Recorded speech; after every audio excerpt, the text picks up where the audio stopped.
समाज में जन्म संस्कार होता है। जन्म के बाद बच्चे को बहुत सारे पूजा पाठ किए जाते हैं और जन्म संस्कार में आता है। उसके बाद नामकरण संस्थान, नामकरण संस्कार होता है जिसमें बच्चे का नाम रखते हैं पंडित जी या बड़े बुजुर्ग, और उसके कान में उस नाम से बुलाया जाता है। फिर वो आदी हो जाता है, उस नाम से बुलाने से वो जाता है, क्योंकि वो समझता है यही उसका नाम है।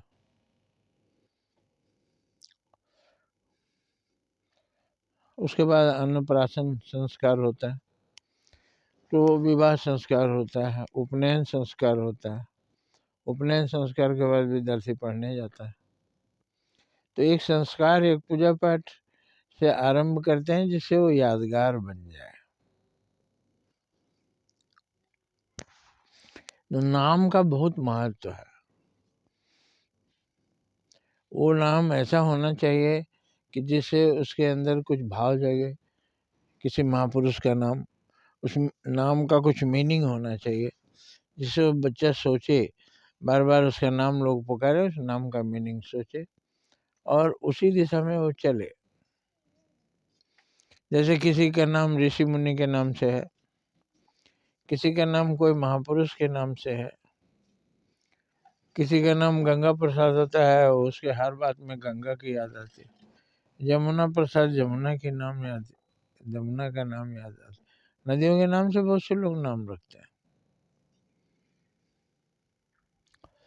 तो नामकरण का बहुत ही महत्व है और वो विद्यार्थी या वो बच्चा जीवन भर अपना उस नाम से पुकारा जाता है और वो अपने जीवन में वही बनने की प्रेरणा देता है। अब किसी का नाम गोबर प्रसाद रहे तो वो ही सोचेगा सब लोग हमको गोबर गणेश समझते हैं, बेवकूफ़ समझते हैं। लेकिन गोवर्धन नाम अगर आ गया तो सोचेगा गोवर्धन एक पवित्र पर्वत का नाम था जिसको श्री कृष्ण भगवान ने अपनी उंगलियों पर उठाया था। तो नाम का वशिष्ठ किसी का नाम है तो वो पढ़ना लिखना चाहता है। वशिष्ठ एक ऋषि मुनि थे।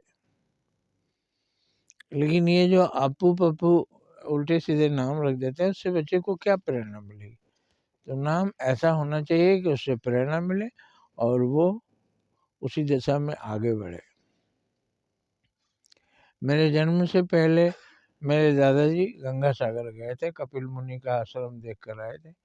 माँ बोलती है उसके बाद तुम्हारा जन्म हुआ। तो दादाजी ने कहा इस बच्चे का नाम कपिल मुनि के नाम से ही रखा जाए।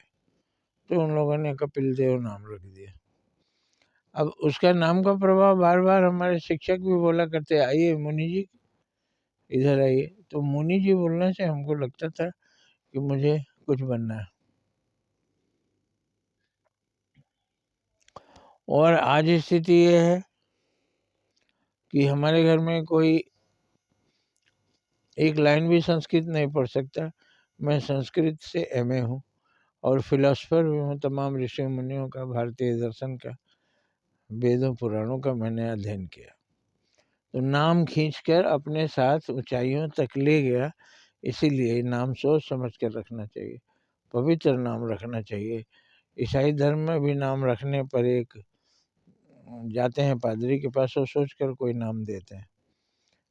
हमारे यहाँ पंडित नाम देते थे, ईसाइयों मुसलमानों में मौलवी नाम देते हैं और प्रायः वो लोग किसी न किसी सार्थक नाम को ही रखते हैं। जैसे किसी का नाम मोहम्मद है तो मोहम्मद साहब के नाम पर, किसी का नाम इंसाफ अली तो सोचता है इंसाफ पर हमको चलना।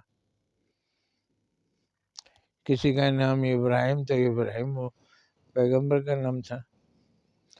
मतलब वो लोग भी, हर धर्म में भी लोग महापुरुषों की तरफ ध्यान देते हैं और महापुरुषों का ही नाम देते हैं। हम कहीं अगर चूक करते हैं तो फिर से हमें सुधारना चाहिए। उस बच्चे के अंदर जो छोटा सा दिखता है, बहुत सारी प्रतिभा छिपी है। वो शिक्षक बन सकता है, डॉक्टर बन सकता है, इंजीनियर बन सकता है, महापुरुष बन सकता है। तो हमें बचपन में ही सोच लेना चाहिए कि इसे महान पुरुष बनाना है और वैसा ही नाम रखना चाहिए। जय हिंद, जय भारत।